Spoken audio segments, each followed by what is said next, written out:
I wonder if you could hear the girls' music. I don't know. Can you guys hear the girls' music?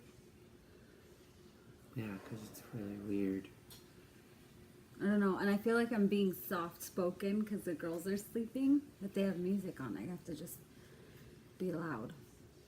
We're both shaved head. I like it. Oh, yeah. I didn't even notice. We've been shaved head together one other time. We have. All right, well, what's up, guys? Welcome to I Love Zomby. This is like episode something. Do we count the girls as episodes, too? Yeah, they're like kid zombies or something like that. Which one do I look at? I think you look at this one because this one's recording. So we're doing 2 recordings. So we're streaming on I Love Zomby, and then we're recording to post on YouTube after. But it's really weird because we usually, excuse me. Bless you. Come on, Bless you.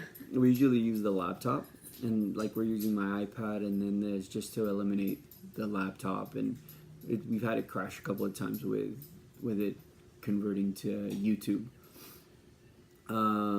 Thank you.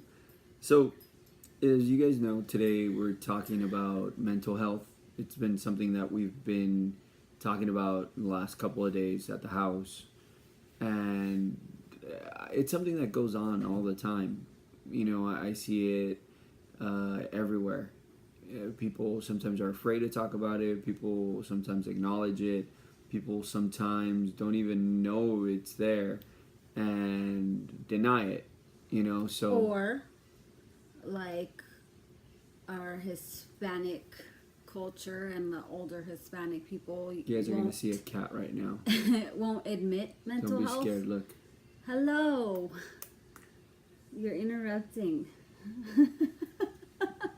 She's like, what is that? And then here comes Cassius. Okay. All right. Bye, kitty. Okay, or like, you know, Hispanic cultures, they really don't understand mental health, and they'll never admit they have it. So, like mental health problems? Yeah, it's, you know, only crazy people deal with that kind of stuff. So I mean, I think every culture has their own idea of, like, when it comes to mental health. I mean, you and I talk about the Hispanic culture because, I mean, we're a part of it, but yeah. I think every culture, and if there's any other culture watching us, sorry guys, like, you know, chime in, let us know how it's dealt in your culture. Sorry. Dude, if it's not the kids, it's the pet. As a kid, you know, I didn't grow up with much acknowledgement of it. My childhood was always really good. You know, we went through our own, like, financial troubles as a kid, but my mom always busted her ass. It was always just my mom. You know, my mom would take care of my grandma, my aunt, Todo está en tu mente. and myself. You know, she was the head of the household all around, and, like, I don't carry anything from my childhood in the sense of, like, pains or anything like that, or any traumas. I think more of, like, bad habits or tendencies are what I carry and what I deal with or fight through. You're not dealing with the girls. It's our pets. That's Maybe where we should we're put at. them in the crate. No, I mean, they're fine. It's Lucy. It's Mikey. Well, Lucy and Mikey chases after All right. her.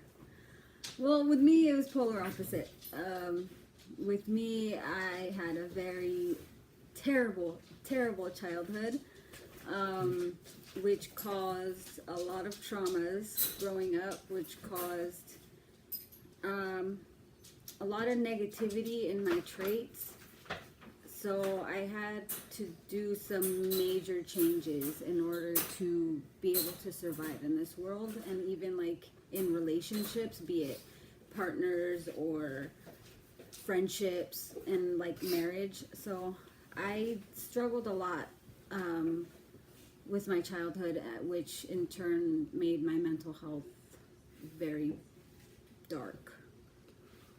And that's, I think, you know, like, people always ask us in our relationship, like, why do you guys work so well together? What works? I think a lot of it has to be with, I don't have to go through the certain processes, So I understand and I help, Yeah. or I try to alleviate when situations happen. Um, I don't our know how we would work if we both had mental health problems. I don't know if we would help each other out or if it would just crash and burn. and like again, I'm not, I'm not perfect, but I deal with stresses, overwhelmness, stuff like that A a lot lot better. different.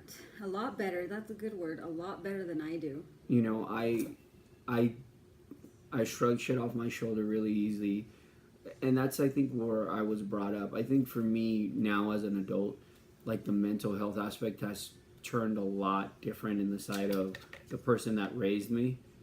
Um, Now it's her also that I have to try to adjust and understand and push, and it's really difficult on that end. See, with me and Cindy, we have conversations and we talk, and there's growth and there's understanding. But I wasn't always like that. I'll now get to that. Whereas with my mom, it's not that. It's an aspect of I'm telling her, hey, this is what's going on, because I've always been taught to talk about what you're feeling or what's happening, Open and honest. and the situations you're going through, and now it's more of a pullback on that end. Yeah. I think she went backwards. Yeah, and with you, we were able to conversate. Like our first year was Well, really no, difficult. it wasn't just our first year. It was our first year was obviously difficult for other reasons. We were strangers. We were getting to know each other. On top of that, we were already married, so that was difficult on its own. With my mental health, like I said, my childhood was very tragic and traumatic, and it fucked me over for a long time. So it took me within our marriage, I want to say like a good, I hope you can, did you hear the cats fighting? It took me like a good 5 years in order to understand my mental health and accept that there wasn't something clicking up here. And what I used to do is bottle all my emotions and not tell anybody anything that I was feeling. I wasn't this honest person that you guys know now. I would bottle up a lot of shit. I never told them how I felt. I would hold grudges and resentments because nobody knew what the fuck was wrong, but I was mad at you, and that's it, and I had to learn how to break free from that. I had to learn how to voice how I was feeling and explain how I was feeling and understand that these feelings weren't wrong and I shouldn't have to bottle them, and nothing's going to get fixed if you don't voice your voice. Yeah, like I see. I was brought up in a sense of always talking about what was up, what was going on, how were your feelings, what happened. Something we talk about and we try to teach the girls now is, emotions are okay. Like you're supposed to have emotions. You're supposed to be angry. You're supposed to get upset. You're supposed to be happy. You're supposed to be sad. It's the reaction, how you react to it, how you control it, what the outcome is of these emotions.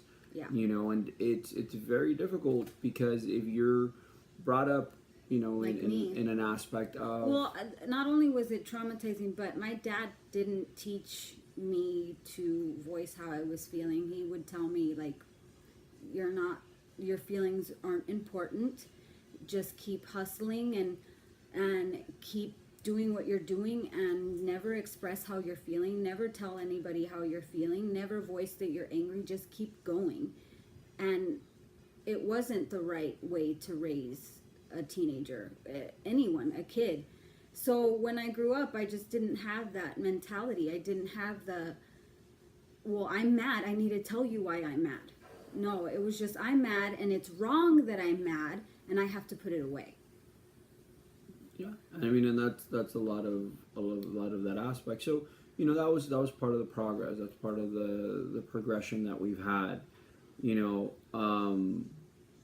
It's very hard to know how to react and how to feel when we're suppressed or silenced. I grew up that way too. Yeah, yeah. And that's the hard aspect of it. Yeah, because you're angry and you want to be angry, but they're telling you that you shouldn't be angry, and that it's, sometimes I would get laughed at for my emotions, and that makes you just not want to express your emotions to anyone ever.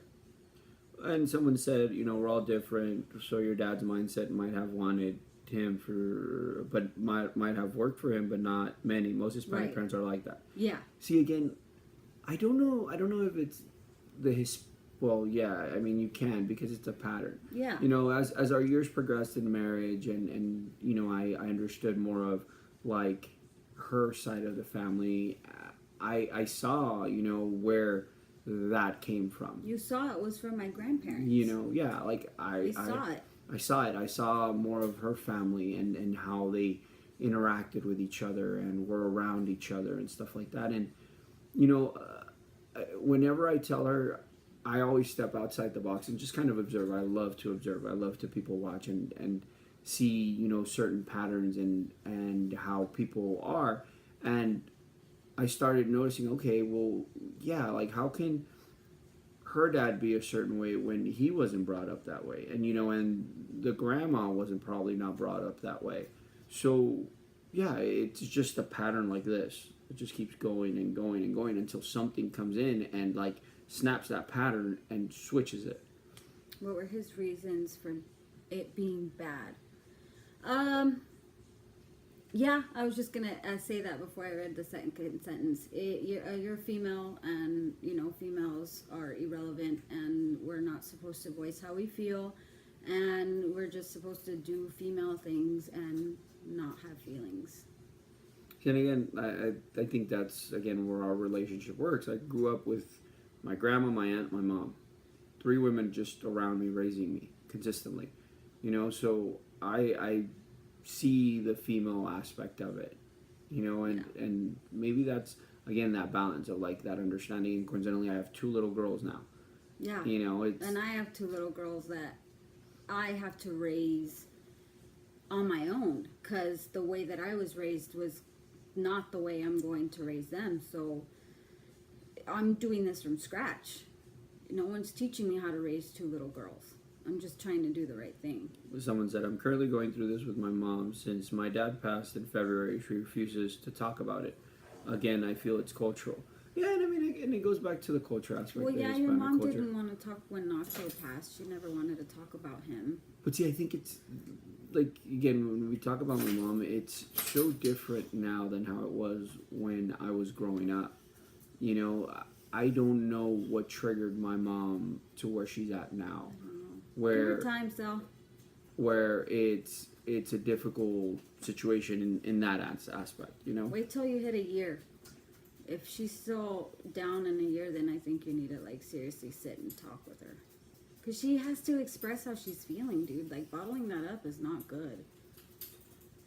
But again, yeah, it might be cultural. So, okay, so back to mental health. So, I was already raised to not have the healthiest mental health. So again, like, my jobs and my relationships, be it with friendships or partners, like, they were never important, because if I felt any sort of negativity, I never fought. I just walked away, because that's what my dad did. We just walked away. So my mental health was shit.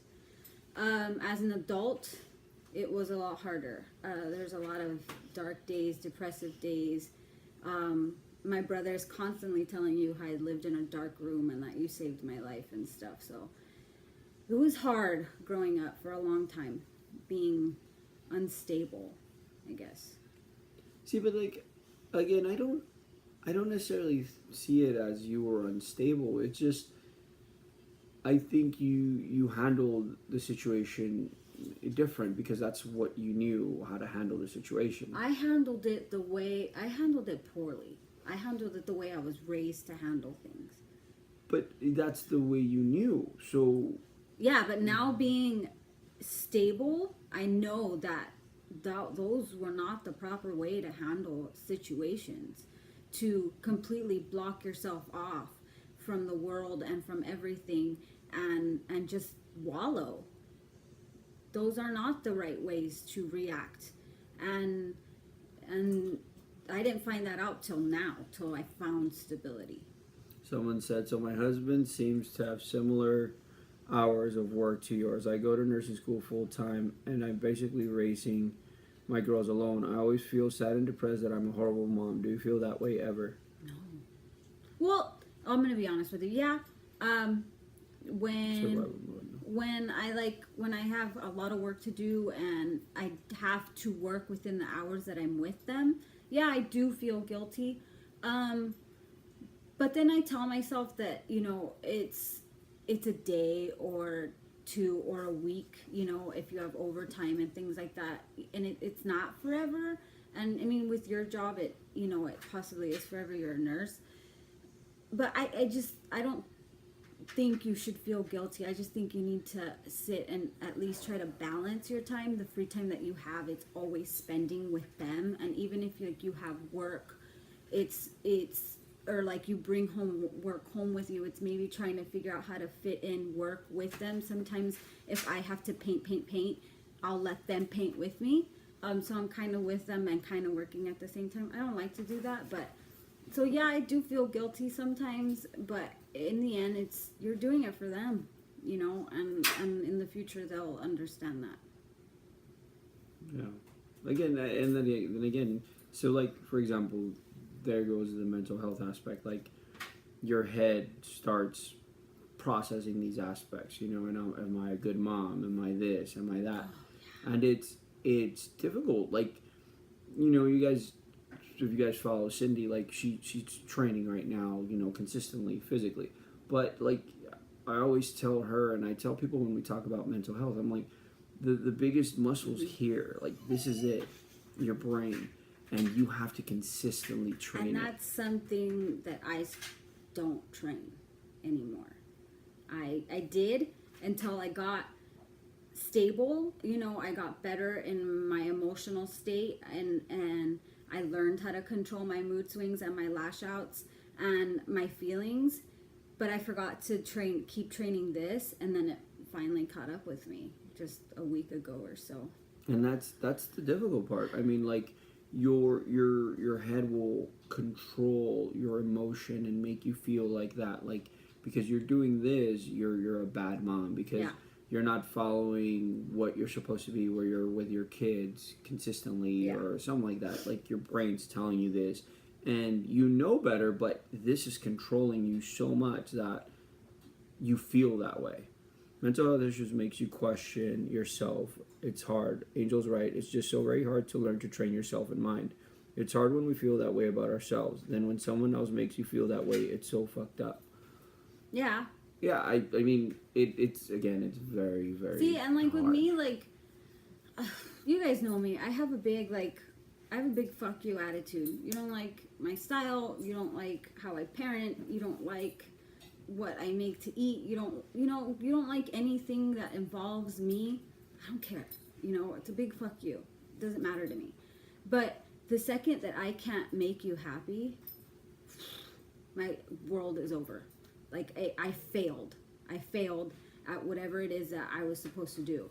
And that's where I haven't trained this to be like, bitch, you tried. It's not that bad, but I just fall. And I think and that derives again. I think that pulls from your childhood. Maybe that feeling of never being good enough for that for your dad or Well, my childhood was never happy. Your stepmom. But I think that's what it was. So my goal is to always make people happy. Well, that's what I mean. Like you were, as a child, you never were able to please these people. Right. That you were supposed to please. Something, I don't know if you guys follow a gentleman called Gary Vee. I've reblogged him a few times. So I've never realized it, but I'm the same. I don't care what others think, but then I feel I failed. Wish I can stay and listen, but I gotta go put Ella to sleep. Good night. You can watch on YouTube tomorrow. So Gary Vee recently put something up, and he said that basically what he wants to do is he wants to be a role model for these kids because he consistently sees people that grew up with shitty childhoods, and unfortunately they're not successful because they care so much about what other people feel or think of what they're doing. Mm-hmm. And he said, I was lucky enough that growing up I I had that self-confidence because my dad or my mom, and my dad were able to implement that in me. And I texted her right away, and I was like, it's a trip because, see, I had the confidence. It's our story. Like, I had the confidence growing up. My mom built me up to this human that I was amazing and I was incredible and I was this. And on her end, it wasn't. It was negativity, and it wasn't, you were not this and you're not that. Luckily, she's able to pull herself out and try to focus on the positive. But those small tinkers, small little niches that were consistently put in the head, it looks like I'm touching my head, but I'm not, stick around and they stay. And she's programmed into that aspect. Programmed. That's the best word. I'm programmed. And you know what programmed me? Bad parenting. That's what programmed me. Bad parenting, having a shitty fucking childhood. I had no childhood. That's what programmed me. And so I learned how to unprogram that. But there's still sometimes that program comes back. And I need to learn how to control it again. Totally relatable. I have a fear of failing people because my father wasn't there and never felt good enough. And I think that's... You just gave me an epiphany. It was like, oh, like when you just said right now, like, it's fear of failing because I was never good enough. And that's the hard aspect. Oh, it's work. Oh, yeah.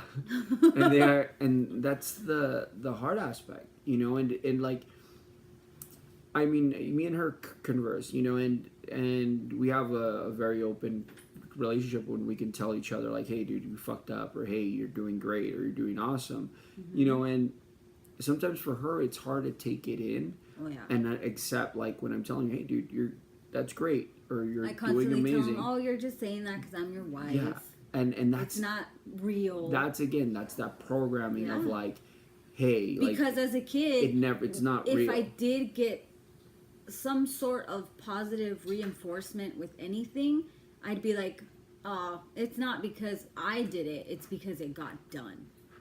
Yeah, that's and that's how I was raised. Someone said, I had a good upbringing. My mom especially was so positive, and I still suffer from that anxiety. Mama Hines, 13. What causes your anxiety? Yeah. Sometimes you have to just understand that it's okay to fail. We learn from failures more than successes. So, no, for sure. Again, we talk about that aspect of failing. Yeah. And she's so fearful of it. And as our marriage progressed, like, she felt she was failing, it was like, peace out. I'm done with it. And I had to push her and tell her, you know what, it's okay. Failing isn't that. And one of the things, it was consistent. It's you don't fail until you quit. When you quit, that's when you fail. And again, it's that reprogramming of what was brought up, and unfortunately, it's very difficult when, I'm not talking about you in general, but when other people have conversations like that and that person doesn't want to accept what someone's telling them. Right. With you sit back and we converse and we talk and you're like, okay. I mean, I had a conversation with Justin, I think, the day after my meltdown, and he told me, he's like, you put too much pressure on yourself.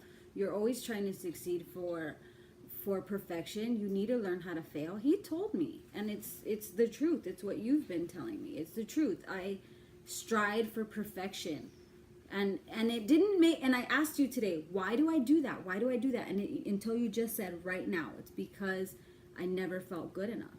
Yeah, I mean, and that's made fucking sense. That's the hard aspect. I mean, when you come up in that upbringing where it's consistent battle of like, hey, you know what, I'm here, hear me. Yeah, I was shit for a very long time. Yeah. So. My dad has the attitude of fuck what everyone thinks. I don't do anything to please others, etc. But the minute he's out of, or we're out as a family, he wants everything perfect and wants to portray perfection. Yeah, I mean, and again, that goes into the aspect. That's a lot of pressure. That's so much pressure, and I feel that pressure, and then I feel it in my chest, and then my hands start to shake, and then I'm like, what the fuck is happening? And my sister was like, bet you're having an anxiety attack. But it's that aspect again, like it goes back to the small snippets of the childhood and the aspect of like, hey, you know what, I didn't have this, so this is what I want, and it doesn't happen again. It just feels like it's that childhood again. Yeah. You know, and I talk to her about the girls all the time. Like, our girls are pain in the asses when they want to be. Our girls are amazing humans. They're very intelligent. They're great, and it's all because, I mean, she's predominantly raising them because she's at home from scratch. No one taught me. But like, for example, this summer, there was a lot of changes that went in our lives. You know, like, financially, it was a lot different than it's been the past years. I changed jobs. I want to read all the comments, but I'm also talking. I'll read them. You're talking. Oh, wait, this one is, suffered from anxiety my whole life, especially as a parent. Both of my girls are amazing, but I tend to overthink, overwhelm, and overanalyze. I'm my own worst enemy. I'm a very happy and positive person, but I feel you, sister. I have empath traits as well. Yeah. So the aspect of, like, the summer, like I was telling you, like, she had this vision of this summer she wanted to give the girls, and it was me telling her, like, hey, you know what, like, the girls, there was points where Tula was like, I want to be in my PJs all day and be on my iPad, and that's perfection for her. That's what she wants to do. Like, our girls are consistently out. They're consistently doing this. If you guys follow me, They go with us everywhere. I posted recently, you know, like, Tula was walking with Daisy, and I posted a question like, I wonder if she'll remember this when she grew up, that her childhood was at Disneyland. Like, our girls have this. And because, you know, we couldn't take them to this aspect, or to that. I take them to Legoland.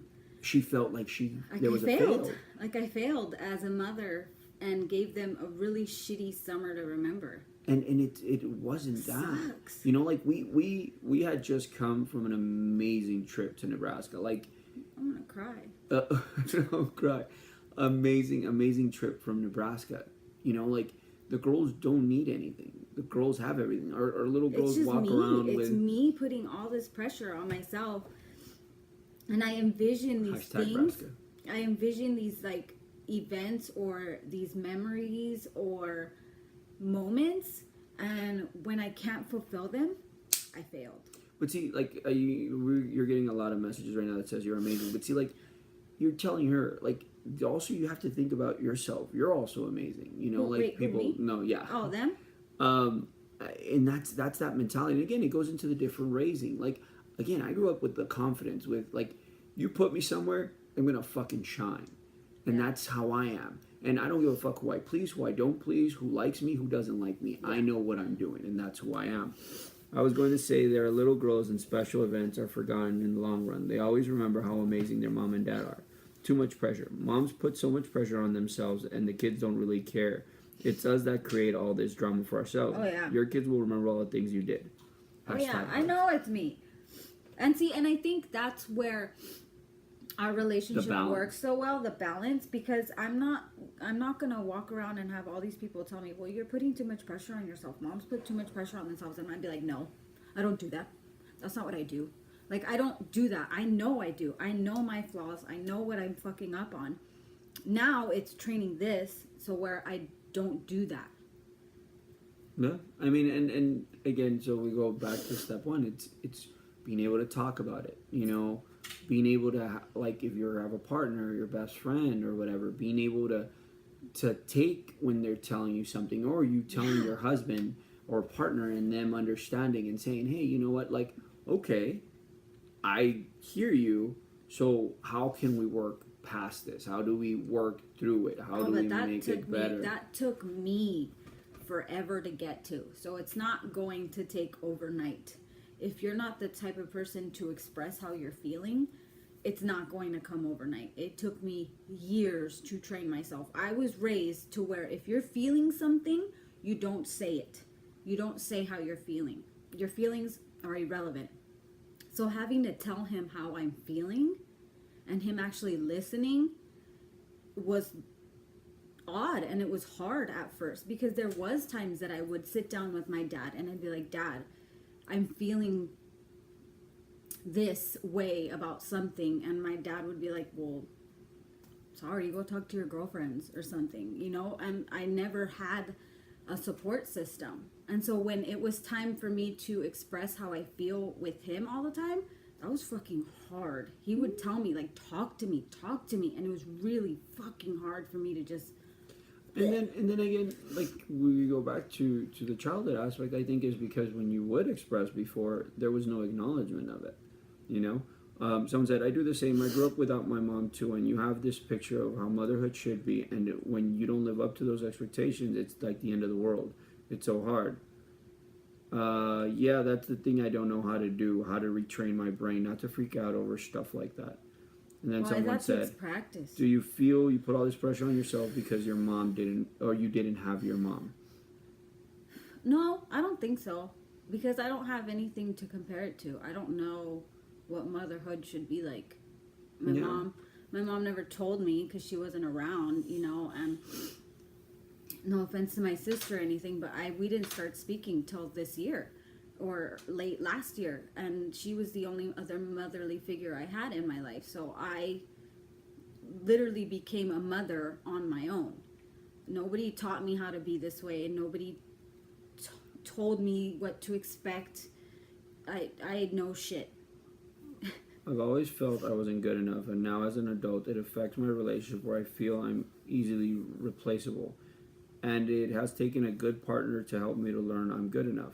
My husband was the same, sketched out because I wouldn't share my feelings and open up. Yeah. It's hard after a lifetime of being shushed, and it's gonna take time. Yeah, I mean it does take time, and it's a lot of patience. But you gotta be persistent if you really want change and stability, like mental stability, because ultimately this is the ultimate goal. You know, I'm not doing this to have, obviously a better relationship is a bonus, you know, a better relationship with my kids, being a better human in general. But this is the shit that's going to keep me sane. So I have to practice and make sure that this is working properly. My relationship is the same as yours, except I'm Angel and my man is Cindy. Although it's very hard for me to help him because sometimes I feel like he doesn't want to or know how to change. I don't think it's he doesn't want to. It's hard because he's programmed that way. Patient. You know, we're 13 years strong. Yeah. But how long did it take? 13 years. Give me some credit. No, I'm not talking about that. No, I mean for me to stop being so closed. But it's a consistent progress. And again, like right now we're talking about Cindy, but like I have my own things. There's aspects of me that have been adjusted and have been changed, and we go through it. But again, it's that communication. You know, it's us talking about it. And there's been really hard points of our relationship, like points where you're like, Jesus fucking Christ, how like do we get past this point? Yeah. You know, and again, it's the understanding, the communication, the love we have for each other. Your husband, it's not that he doesn't want to. It's just honestly, he doesn't probably understand or know how to click that off. It's hard, and I'm speaking from my experience.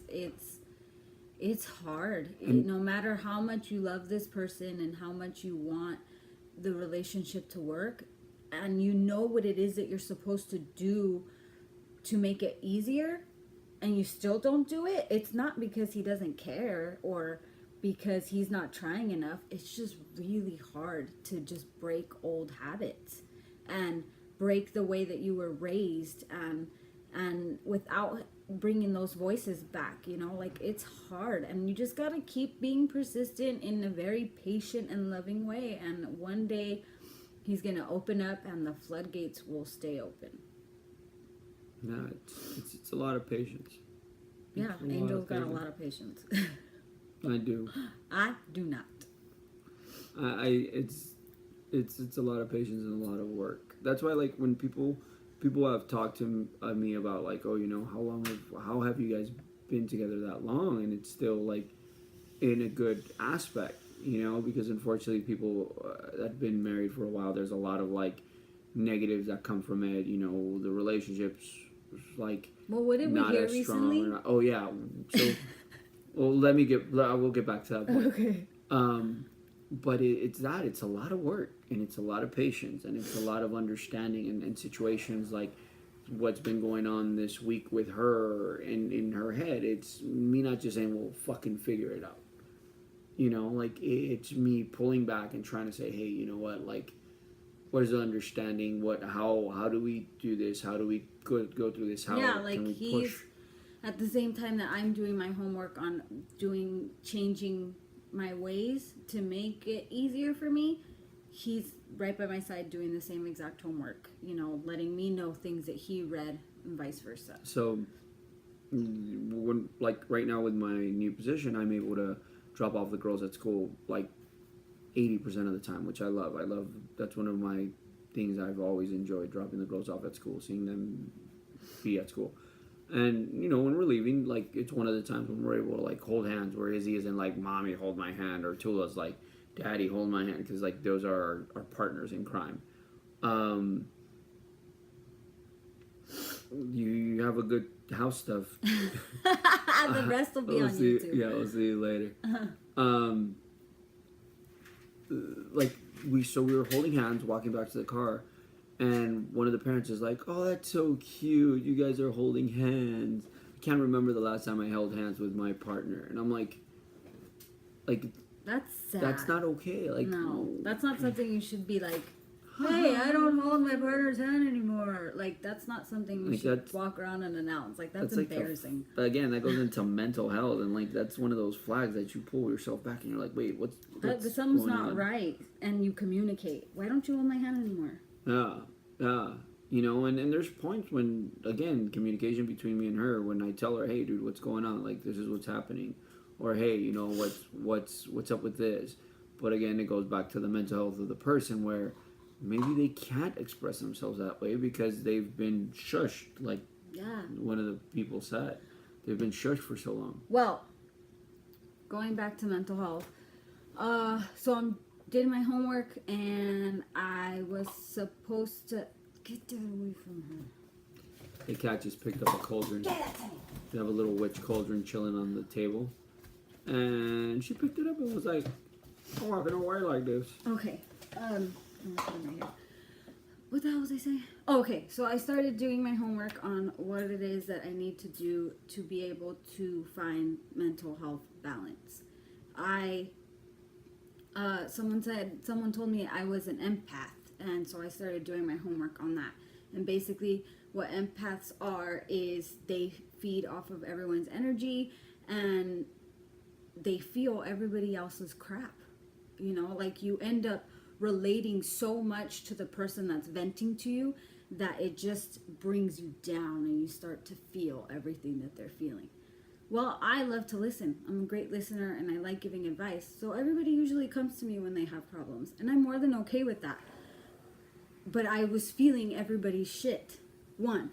2, like I said, I strive for fucking perfection. Since I've started AIA, I don't want anybody to stress. I don't want any of the parents to have any troubles. I want everybody to be happy. And so I started bending over backwards, pleasing other people and forgetting about myself. That's 2. 3, giddy. 3, I started giving a shit what people had to say, and like. But it's not what people have to say, like in your aspect, No. your being. No. Again, it goes back to the actions per se, like the if way they were things are stressed, running. if they were stressed, I blamed myself for them being stressed out, you know, and so it started stressing me out. I did all that within when school started. So I'll give you guys an example, okay? This is just one example of how the mind aspect works. So like what we're doing now is chatting with you guys because we enjoy it, we have fun, it's fun. Like if you guys want to watch, cool. If you guys don't want to watch, too fucking bad, don't watch. You know, I enjoy having conversations with you guys. Again, it's a human interaction. But the mind here is we're running late. People are going to be watching. People are going to say, what's going on? What's happening? And that's the aspect that we're trying to pull away from. We're trying to break off. You know, we put this because the light was blocking. And I'm like, look, guys, leopard. I like leopard, But I think it's fucking tacky. because of that, and unfortunately, like it's again perfection. It's not perfect. Yeah. And so it's driving me fucking insane. And that's where, you know, it's pulling back and training the brain and accepting it and pushing it and like saying, hey, you know what, this is what happened. Today was my day off. We didn't do shit. Like, I made it purposely a point to not do anything. He didn't let me to do break anything. out of routine and break the aspect. Because, and then again, this is where we talk, because there's times where she's chilling and I'm go. Yeah. Like, I can't stop. And I'm there's like, times where I'm like, would you just fucking stop and sit on the couch? And right now, with what she's been going through, like, I wanted that, like, snap out. You know, we didn't get groceries. We didn't do the norm. But see, and my head is like, bitch, you didn't get groceries. You didn't do the girls norm. the girls are gonna starve. And all this stuff. And it's that aspect of like, it's okay. It happens, and we have to push ourselves. And that's where I tell her, like, when your brain is telling you, hey, you're not doing this. Hey, this isn't getting done. And I mean, you have to push your brain. You guys know, like, my plate is fucking full all the time. My plate is full, and I'm really great at managing the shit on my plate. I'm pretty good at balancing everything, and doing it with a fucking smile on my face. But there is fucking times where everything on that plate just overflows and you don't know how to fucking control it and keep everything in that plate and keep it happy and portioned, and that's where I'm at right now. And then, yeah, like someone said, all you can think of is the things you didn't do enough. You didn't do. I know she knows that feeling. Now I'm behind. What am I going to do? Yeah. I'm backed up, etc. See, like, yeah, and that's my life. That's where it happens. And see, like, I have, again, this is where the relationship pulls and the give and take. And right now it's me like, hey, like, pulling and saying, hey, don't focus on what you didn't do. Focus on the one thing you did do. Yeah. You know, focus on that aspect. So I've trained myself to be able to handle all the shit that I have on my plate. Mom, work, to be able to wife. do it. I've Your trained routine myself is there. to get it together, fucking go. I train myself. I got it. But when something breaks, I didn't train myself on how to handle that shit. I didn't train myself on how to handle it if something on my plate you fell run out of apart. tape. You don't have boxes. Dinner's And not I ready. fucking lose it. I lose it when something doesn't go as planned, that I planned. And so now I have to train myself. Say it's okay. Say it's okay, and that I'm going to fucking fail, and that nothing is going to be perfect, and sometimes my plate is going to overflow, and tomorrow it's going to be fine. I have to start over. Perception and reality. So to change your reality, change your perception. Manipulate your mind into peace. Do what you can when you can. Simplicity can be complicated only if you make it so. You think time works against them. That's my English as a second language. You hear that? You think time works against them. Then it feels like life is slipping away. Then you think that you could have done better and you replay it over and over. Currently learning how to balance my life. Lately I've been getting migraines and anxiety, and I hate bringing other people into my issues, so I feel alone. I may seek professional help soon as well. See, like... Okay, so that's what I was getting at. So I did my homework, and, you know, obviously therapy was one of the options, which I'm not against. I am against being prescribed medicine, though. I don't want to. Two, I researched books. So I bought this book because it was recommended, and it should help. I mean, it's a fat book. It'll keep me entertained. I hope it helps. I hope I read it because I have lots of books that I don't read. Therapy is an option, but I'm going to try to get through this book and see if it helps before I go to therapy. My sister brought me these 5-HTP 100 milligrams, and if you can see right between my fingers, it says supports positive moods. Well, I mean, wait, let me just get on this. I had no fucking idea about this fucking pill right here. Not one clue. Not one fucking clue. Till my sister told me about it, and then Angel was like, "Oh yeah, I've heard about it," and he hasn't even told me. Okay, Well, wait. Supports positive moods. Everyone and their fucking mama needs to take this fucking pill. Everyone. If it's going to support positive moods, shouldn't everyone be on it? You know, like that's the astonishing part. She told me it's really hard to find. Some places have them really expensive for small amounts, because this is 60 tablets. It's vegan, by the way. And it's just as good as Xanax. I mean, yeah, It's like Xanax it's like the is substitute version for Xanax, and Xanax will fuck your shit up. But they don't promote it because obviously they'd rather have you spend money on the fucking Xanax. So, I mean, it's about It's amazing. So I've talked to her many times about it, because I one of like the people I really wish I could sit down and like hang out with is Joe Rogan and Kevin Smith. Like, I've listened to their podcast religiously for the past 7 years, as long as Tula's been around, and as long as their podcasts have been. And Joe Rogan has a company called On It, and it's a lot of supplements, health supplements, you know.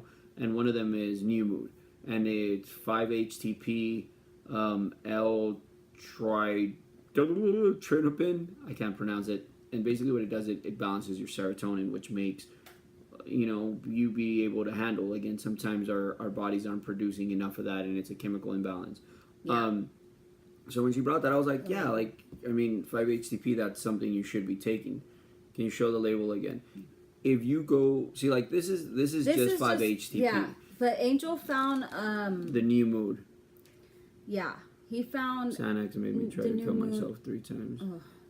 Their products are so expensive, but if you think about it, like, it's 60 pills, it's 2 months, because it's 1 pill a night for $50. Well, my sister actually gave me tips. She said Amazon, it's a better price, and she found this one at Walgreens, and it's 60 capsules for only $20, and that's 2 months worth, because it's one every night.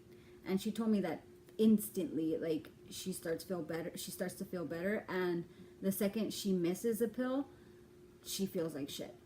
So this is something else that I'm trying without doing the therapy, and you know, and I'm reading the book. I am also going to get my ass into yoga, because I've heard great things. Hopefully it works. I don't know how I'll benefit with yoga. Specifically about the On It, but yeah, that brand now is really affordable. This brand? Or are you talking about On It? Because yeah, no, I was talking about On It. The 60 pills for the New Mood is only $50 right now. But that one has serotonin. That one helps build up your serotonin because it's got the L-trinopin. And that's something that some of us lack, which is obviously what I lack. I have a chemical imbalance, which and then is giving me a fucking mental problem, which and then is giving me a fucking mood problem. So I gotta balance all the shit in here to fix all the shit up here, so all the shit out here is like this. You see that? Yeah, I see that. I mean, again, it's research, understanding, patience, and like she's not alone. I help her as much as I can. No, you know? I'm never alone. And in these struggles, I don't like feeling the way that I feel and just sitting and wallowing in it.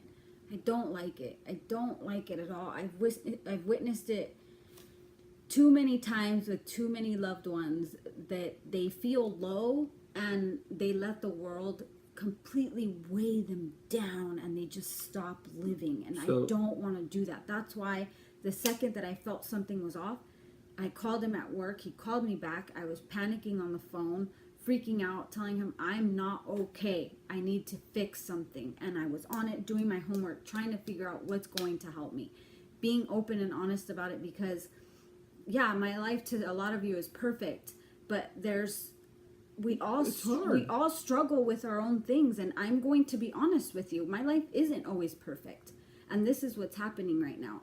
And if I can find solutions fast, then maybe someone else can find solutions just as fast by watching me and not feel the way I'm feeling for too long. So someone said, why not therapy? Hold on, don't answer yet. Okay. Why not therapy? Jay said, so much I want to say, but can't write it all in here. Write it.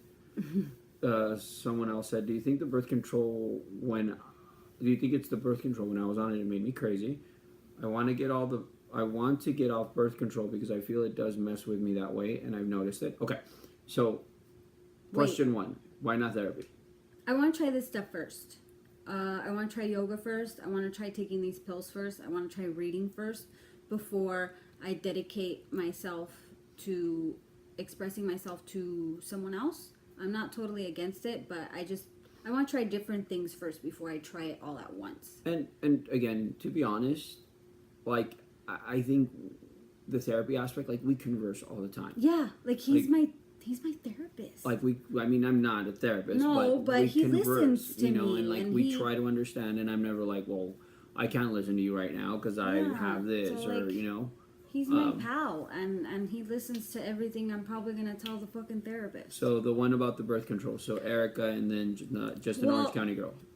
Let me answer this one for a second. The birth control one. Yeah. Okay. So again, I step out of the box and observe everything that's going on. When we were training and she was drinking more amino acids, I saw her moods change, and I saw patterns. There would be points where she'd go 3 months on amino acids, and then we'd stop, and her mood would switch. Birth control, I've noticed that too. Mm-hmm. I know when she's missed a pill. I know when it's not working. And again, she's not taking birth control because of pregnancy. It's more of a cyst control because of the hormones that are being pushed in her body. But again, I notice it. I see it. And so I do think birth control has to a certain aspect because it's another chemical going into your body. Once I've regulated, I don't feel effects of the birth control. It's the aspect of her body getting used to it. If you're not feeling a good way, you're not going to feel great on birth control. But if you're feeling terrible on birth control, you need to change your dose. Birth control obviously does amazing things. Don't stop taking it. You just need to get a different dose. Maybe you need a higher dose. Maybe the dose is too high and you need a lower dose. Since I don't use it for the sole purpose of birth control, I use the lowest dose possible, and that still fucks with me. Mm-hmm. So I couldn't imagine like other high doses that actually are supposed to prevent birth control or be for birth control. So I suggest, Erica, that you see a doctor and maybe change your dosage because you're not supposed to feel shitty on birth control. Someone said, I love that he knows how to support you. I feel like I need my husband to watch this. He freaks out when I freak out, and it makes it worse. There's times that I don't say the right things. Yeah. There's times that I fuck up. It just recently happened. Right. When I was venting to you, and this was your answer. Oh yeah, like we were talking in the car, and like I tell it, like again, and it's how it comes out sometimes because in my head it's processing pretty well, and then when it comes out, it doesn't come out properly. Yeah. But like we were talking, and I was telling her like, this is how it is.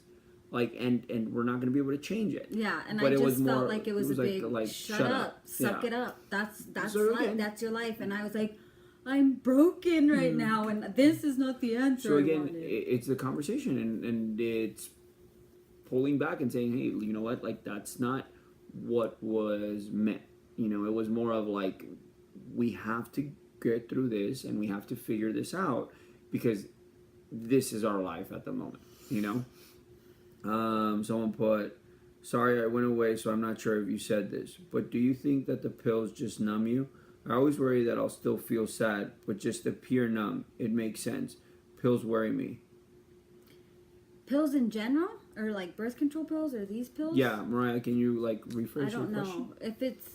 Dr. J, fake doctor. The thing I appreciate about a therapist is they're unbiased. Because with me, I'm always, well, you're on my side because you love me. That's me. And see, and that's her. And again, me. Like I pull back, dude, and I tell her, like Dana, like I'm completely honest with her. Like when I'm telling her, like, hey, you're wrong. Like, I don't think he's.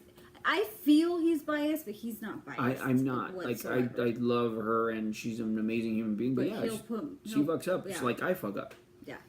I use the lowest dose. But I mean, I'm not against therapists. Like I said, I would totally go see one. I just want to try different things. Have fun at work. I'll see you later. But I'm also about to hit 10 years on it, and I'm getting tired of it. Girl. You meant Mariah put the stabilizers. You mean like Xanax and shit. Erica, then maybe I think you need to like get an implant or something. Because 10 years on the pill. Baby, why are you trying to push implants on her? No, What if she's happy I meant with like how the she birth is? control implant.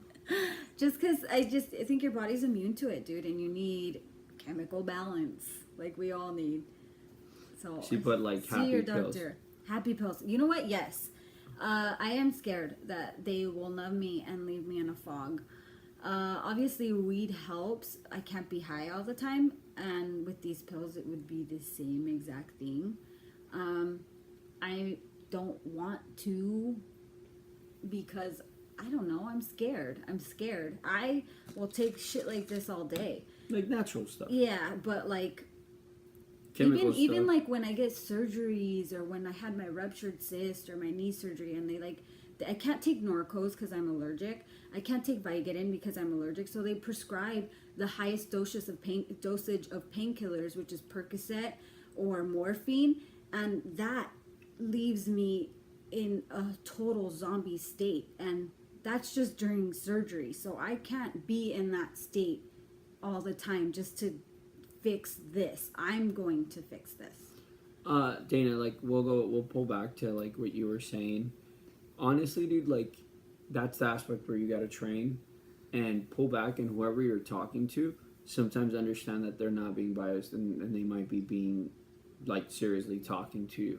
What are you talking about? Because she said that sometimes she feels that people are biased because of the relationship they hold. Dana? Yeah. Oh, well, I would never be biased to you, Dana. I would always be honest. Yeah, she talks shit about you all the time, dude. I've been honest with you before when you've reached out, so if you need any help or advice, come to me. I want to stay up, but I'm on the Eastern one, and I have to wake up super Well, I don't early. plan on staying Hope on you guys very can long. save this for later. Yeah, I am, but we're not. It's 5 more minutes. Crisscross, I like it. I'm You make me want to jump. Joint and go to bed. Enjoy. We're in the East Coast before you leave. Yeah, it's definitely all in my mind, thinking, which is another part of my stress. I talk shit of me enough, Angel. The zombie thing again. Yeah, zombie. Mm-hmm. But see, that's the thing. Like, don't talk shit about it. You're New York. pretty cool, you know. Like, no, oh, cool. Were you sad when the Yankees didn't make it? She could be a Mets fan. You helped me a ton with some shit. No, I know that. Oh yeah, you're right. She can be a Mets fan, or she might not even like the New York teams at all. Oh, okay, look. Oh man, it's gonna shut off. It's in 2 counting minutes. down. Okay, so I showed you guys everything that I'm doing. And it does a countdown for us. It's basically just trying to be PMA all the fucking time. It's exhausting. It's accepting your failures. It's learning that you're not fucking sick or crazy. But see, that's the thing. It's not about being PMA all the time.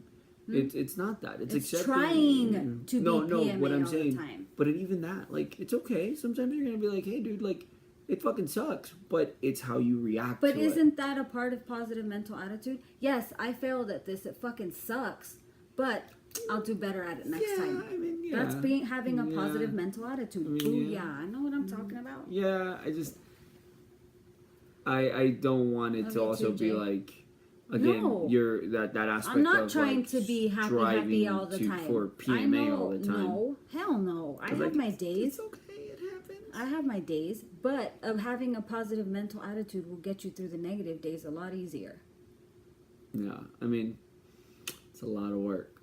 So you guys, what you guys are watching, we got 45 seconds. Make sure you keep working. Train this motherfucker. Yes. Because this fucking guy is the one that controls everything. I'm getting better, so there's making it better. The last thing to go when you die is this, your brain. So I'll post keep training that guy. I'll share this with everybody, because and I'm gonna. My first one I take is tonight, so we'll Dana, see. PMA is and can be exhausting. Just being honest. We'll see how I wake up. You have 20 seconds. Remember, try fast with your eyes closed, and fuck the galaxy. Thanks for listening and watching, guys. How am I gonna say that? 11 seconds. Countdown, guys. Countdown. Countdown with hearts. How would this Tula say? If you like it, hit that button. Turn it green. Hit that like button. Peace out, guys.